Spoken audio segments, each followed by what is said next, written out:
everything that you go through on your personal journey of life in this world, on this earth, can be reflected through the observation of nature. The mountains, the rivers, the plants, the trees, the bugs, all of it, right? And you may ask how? How does nature reflect everything in my life? The sages have known for thousands and thousands of years that by observing nature, we observe ourselves.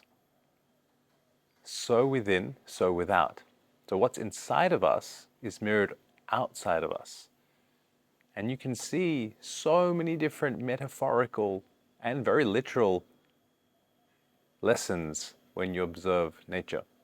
When you see a mountain and you see its strength and you see its grandeur and you see its power, that mountain also reflects the strength, grandeur, and power and the ability to stand tall and be firm and have this power inside of you, like a mountain, to be able to withstand the test of time. This is mirrored in the mountain. And even the journey up the mountain is deeply mirrored in our journey across so many aspects of our life. Things are going to feel like an arduous trek, but is it worth it? When you see that view at the very peak of the mountain, that's your reward. The expansive view of reality, of yourself. So when you take the arduous journey up the mountain, you are rewarded beyond whatever you think rewards can be. Your perspective changes. Relationship with self changes, with the outside world. Maybe the people you climb the mountain with, you guys are going to be elated together at the very top of the mountain, surrounded by the awe-inspiring sights, the eagle vision, that vision from above. That is the metaphor of the eagle. The ability to fly above and see what's happening in our lives.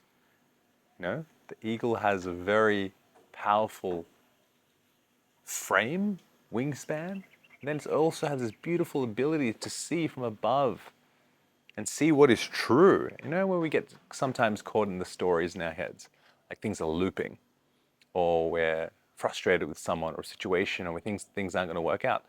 When you take the viewing station of the eagle, you can see all your problems from above. So it's metaphorical for how you can view the world, right? In your life. When you see things from above, you see your tiny little problem here, and you see the macro existence of your life, and you're like, what am I worrying about? This actually is all cool when I zoom out. So the zoomed out macro view is a great lesson of the eagle. And isn't that beautiful? Now we turn to the river. And the river, with its banks and with its currents and streams and all its life inside of us, that almost mirrors our internal balance, right? When we look after the river, we look after the ecosystem of the river, and we keep it clean, free of toxins. And we have the right species inside that cultivate life and allow things to flourish, and parasites don't go crazy, or we don't overfish and there's nothing left. Right? Inside the river is a metaphor for inside of us. It's our gut, it's our microbiome, it's our internal body, it's our whole systemic way of living that exists inside of us. So just as we have to keep a river clean to keep it flowing and beautiful, and also how the river goes through cycles of being clear, then murky, we also go through the same cycles. All of this is just mirrored inside of nature.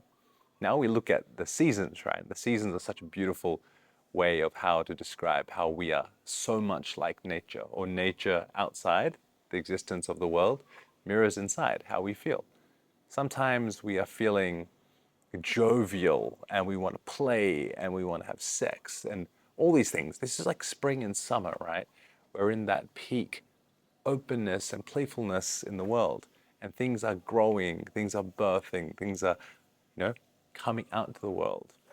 This is like that baby making period. Whereas autumn, we kind of shed our leaves from that spring and that summer, and then we come back into this introspective kind of place during winter. Things slow down a little bit.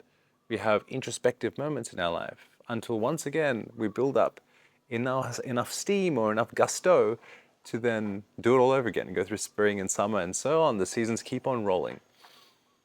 There is no endless summer, there is no endless spring, there's no endless winter, there's no endless autumn. None of these seasons we hold forever. So if you're going through a winter that feels long, and some winters can be long, when you're sick, when you're going through a breakup, when you're going through relationship problems, when you're going through a loss in your family, with your friends, like someone has passed away, this winter can seem like it's going through a long period of time. Even things like mental health and autoimmune diseases and many things that we can be ravaged by, we can be touched by, we can feel suffering from.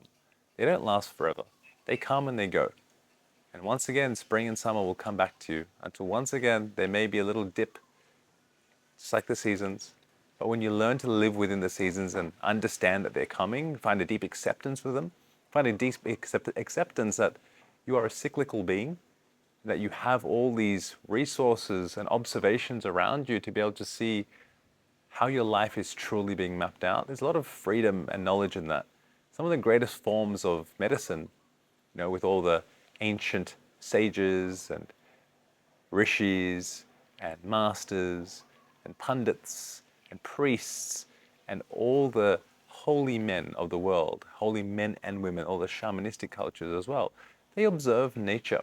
Probably more and less in the West now with some of the priesthoods and whatnot. They don't observe nature as much. But all the Eastern religions, most religions around the world, most ways of living, observe nature. And when they deeply observe nature, they see themselves. So this is a reminder. Take a walk in the forest, take a walk by the river, see yourself in it. What do you see when you look at the river flowing? When you see the weeds growing, when you see the flowers blossoming? What metaphors, what stories are there for you inside all of these things? This is where the curiosity to observe nature should lie, because you're going to see so much beauty and also at times so much pain and hurt. But you're also going to see the cycles and seasons change, and you're never going to be stuck in any one of them forever. And you can't enjoy the bounty of everything forever, but you can come to deep acceptance, and that's where you relinquish yourself of suffering.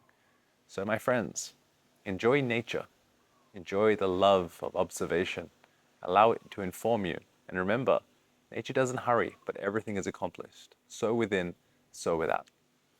Simbaji checking out. See you in the next episode, which will probably be tomorrow. Every day I'm going to release one. Please like, share, comment. Would love to know what you think about nature and how does it inform you? What lessons have you learned from nature? Until then, Vaheguru, Satnam, Yahweh, this is the way.